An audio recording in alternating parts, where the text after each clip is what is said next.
Mia was used to being home alone. At 18, she often watched over the house while her parents traveled for work. This time, they were gone for the weekend, and Mia was looking forward to a quiet night. She made some popcorn, curled up on the couch, and started watching her favorite thriller. The house was eerily silent except for the sound of the TV. Every so often, she heard the creaks and groans of the old wooden floors as they settled. But she told herself it was nothing, just the house. Around midnight, Mia decided to head to bed. As she climbed the stairs, her phone buzzed with a text from her mom. How's everything? Remember to lock the back door. Her heart sank. The back door. She'd forgotten. She rushed downstairs and bolted the door, double-checking the locks before heading back up. Lying in bed, Mia tried to shake the uneasy feeling. Just as she was drifting off, she heard a faint sound. It was coming from above. Mia froze. The attic. She never went up there. Her parents stored old furniture and holiday decorations in the crawl space, but it was sealed tight. The tapping continued, steady and deliberate. She grabbed her phone and dialed her best friend. Claire, I think someone's in the attic. Mia whispered. Claire tried to calm her, suggesting it might be an animal. Mia steeled herself and decided to investigate. She grabbed a flashlight and climbed the narrow stairs leading to the attic door. Her hand shook as she reached for the knob, but it was locked, just as it always was.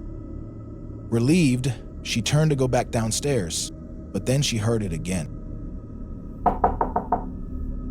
This time it was louder, and it wasn't coming from the attic. It coming from her bedroom? Mia's blood ran cold. She backed away slowly, her flashlight trembling in her grip. She peered into her room from the hallway, her heart pounding. The closet door, which she always left closed, was ajar.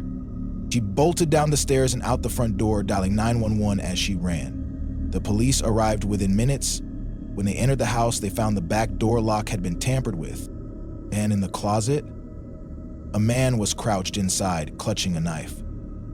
He had been living in the attic for days, sneaking down to steal food when Mia wasn't looking.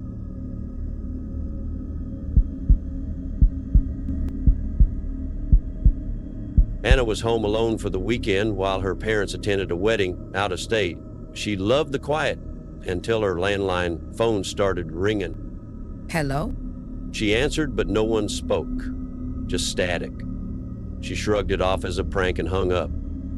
But the calls kept coming. Every 20 minutes, the same static. By the third call, Anna was fed up. Who is this? She demanded. This time there was a faint chuckle, then silence.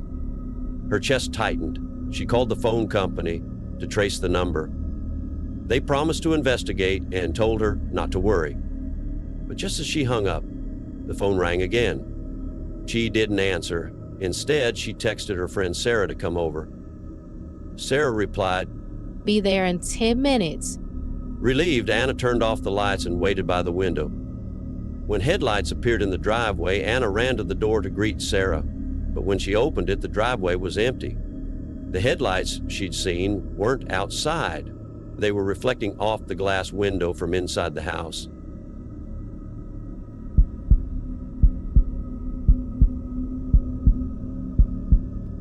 Jason had always been paranoid about locking doors and windows before going to bed. That night was no different. He triple-checked the locks before climbing into bed. Around 2 a.m., a faint sound woke him up, a soft creak like the groan of a floorboard.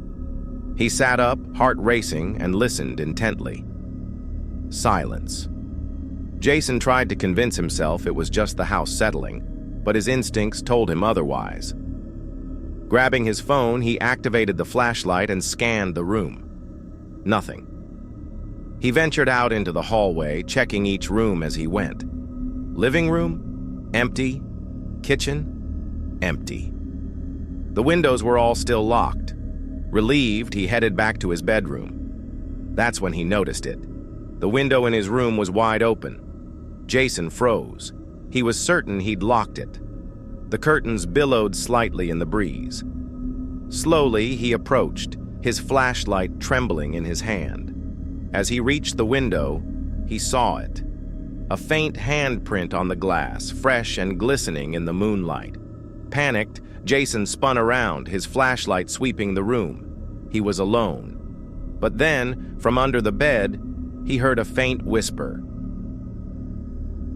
You should not have checked.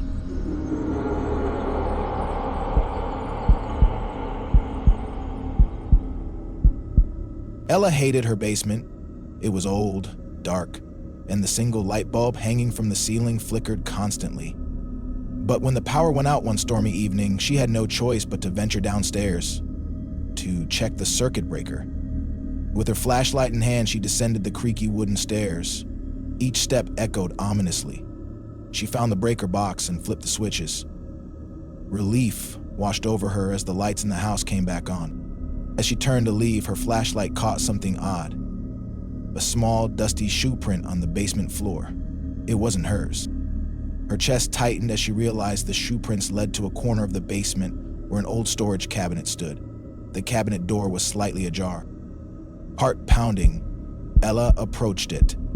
Her shaking hand reached for the handle, but she stopped short when she heard it, a faint rustling inside.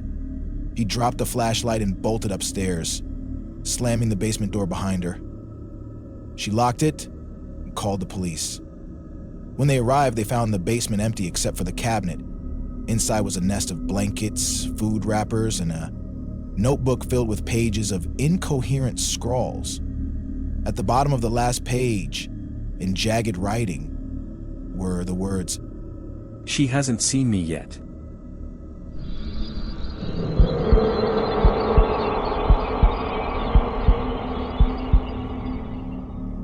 Mark lived in a secluded house in the woods, miles away from neighbors. On this particular night, he was alone, relaxing in the living room. The large picture window gave him a view of the moonlit forest, but the darkness outside always unnerved him. As he sat scrolling through his phone, he felt an odd sensation, like he was being watched. He glanced at the window, but nothing was there. Shaking it off, he returned to his phone. A few minutes later, the feeling returned, stronger this time. Mark turned off the lamp, plunging the room into darkness, and peered out the window. At first, he saw nothing but trees and shadows. Then he saw it, a pale, human-like face pressed against the glass. Its mouth twisted into a grin as it realized he had spotted it. Mark stumbled backward, grabbing his phone to call for help. By the time he looked back at the window, the face was gone. He locked every door and window, grabbed a knife from the kitchen, and hid in the bathroom. Minutes passed like hours as he waited for the police to arrive. And when they finally did, they found no sign of anyone outside, but as they searched the property, they discovered something horrifying. Muddy footprints leading up to every window of the house. Each window except the bathroom where Mark had been hiding.